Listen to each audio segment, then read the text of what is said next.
50,000 টাকা মতো ঋণ করছি। আর বাকি টাকা আমার যে গরু ছিল, তারপরে জমি কিছু ছিল বন্ধক দিয়ে তারপরে কিনছি আর কি।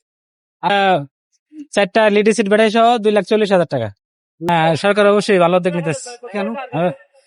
কারণ এই যে ওই গাড়িগুলো তো এমনিতেই ব্রেক ভালো না, তারপরে যে জায়গায় জায়গায় জাম করে, রাস্তায় রাস্তায় আপনার মনে করেন যে বিশৃঙ্খলা করে, উল্টা যায়, মানে কোনো শৃঙ্খলা মানে না। ঠিক আছে, এই জন্য সরকারের উদ্যোগে সাধুবাদ জানাই। ওটা থেকে অনেক ভালো। আমাদের এটা 3 চাকায় ব্রেক আছে, 3 চাকায় হাইড্রোলিক ব্রেক, ওয়েল ব্রেক যেটা বলে আর কি। মানে ব্রেকিং সিস্টেম অনেক ভালো। প্লাস এটা আপনার আপনার বৃষ্টি আসলে কোনো সমস্যা নাই, শীত বর্ষা সবসময় এটা মানে সেফ যাত্রীদের জন্য আর কি। তাহলে মানুষ কেন অটোরিকশার দিকে ঝুঁকছে? অটো রিক্সার দিকে এখন মানে এটা মানে মানে কম ভাড়ায় এক জায়গা থেকে আরেক জায়গায় যেতে পারে সহজে, এজন্য আর কি। এজন্য আর কি। আর ওই গাড়িগুলো তো দাম কম। দেখা গেছে একটা ওই গাড়িগুলো এমনি ইয়া ভালো না, কোনো রেজিস্ট্রেশন নাম্বার নাই, তারপর কোনো কিছু নাই, সরকারি কোনো বৈধতা নাই। ঠিক আছে, দেখা গেছে 70,000 থেকে 80,000 একটা গাড়ি নামাইতে পারে। ঠিক আছে, আর যেগুলো বুয়েটের ডিজাইনের গাড়ি, এগুলো দেখা গেছে গাড়ির কোয়ালিটি ভালো, সবকিছুই মানে ইয়া আছে, উন্নত মানসম্মত। আপনি টাকা কিছু বেশি রাখলেও ভালো। আপনি যে গাড়িটা চালাচ্ছেন, জি, এই জি। গাড়িটা লাস্টিং কতদিন দিতে পারে, এবং ওই যে অটোরিকশা 80,000 90,000 টাকা দিয়ে চালাচ্ছে, সেটা লাস্টিং কেমন দিতে পারে?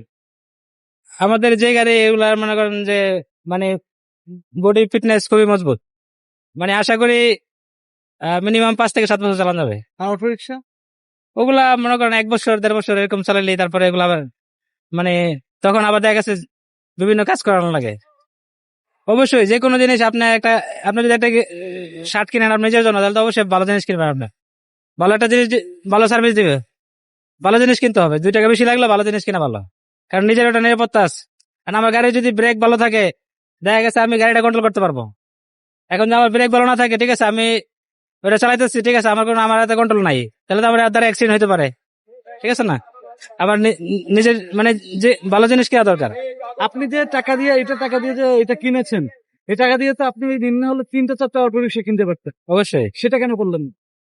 না, আমি চিন্তা করছি যে যেটা কিনবো মানে ভালো জিনিস, যাতে আমার নিজের একটা সেফটির দরকার আছে, আর আমার দ্বারা যাতে কারো ক্ষতি না হয়।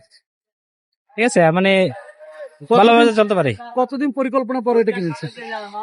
এটা আমি অনেকদিন আগে থেকে দেখতেছি। যখন দেখতেছি যে মানে ওই যে আগে যে সরকার ছিল, ইউনিট সরকার, তখন দেখছি যে মানে বুয়েটের গাড়িগুলো ছাড়ছে বিভিন্ন কোম্পানি, রাকেশ কোম্পানি, তারপরে হাইটেক পাওয়ার, বিভিন্ন কোম্পানির গাড়িগুলো আমি দেখছি। দেখার পরে আমার কাছে গাড়িগুলো ভালো মনে হয়েছে। তখন দেখছি যে না, এই গাড়িগুলো ঠিক আছে। কত টাকা? এটা আমি 50,000 টাকা মতো ঋণ করছি। আর বাকি টাকা আমার যে গরু ছিল, তারপরে জমি কিছু ছিল বন্ধক দিয়ে তারপরে কিনছি আর কি। ফ্যামিলি তো চালাইতে হবে, আর তাছাড়া সবাই তো দেখা গেছে কম টাকা ইনভেস্ট করে বেশি ইনকাম করতে চায়। আমার কথা হলো যে মানে ভালো একটা জিনিস কিনবো, যাতে মনে করেন যে যাত্রীরা যাতে চড়া ভালো আরাম পায়, তারপরে দেখা গেছে যাতে এই গাড়িটার প্রতি সবাই আস্থাশীল হয়, এজন্য একটা ভালো গাড়ি কিনছি। যাত্রীদের ফিডব্যাক খুব ভালো। যাত্রীরা যারা একবার এই গাড়িতে উঠে, তারা মানে অনেক প্রশংসা করে যে না, এই গাড়িগুলো ঠিক আছে, মানে সিটির জন্য এগুলো বেস্ট। ওরা মানে সবাই বলতেছে কবে এগুলা বন্ধ হবে, এগুলা অটো গুলা মানে ভালো বলতেছে না কেউ, যে চিকন চাকারি সেগুলো আছে, ওগুলা সবাই বলতেছে বিপজ্জনক।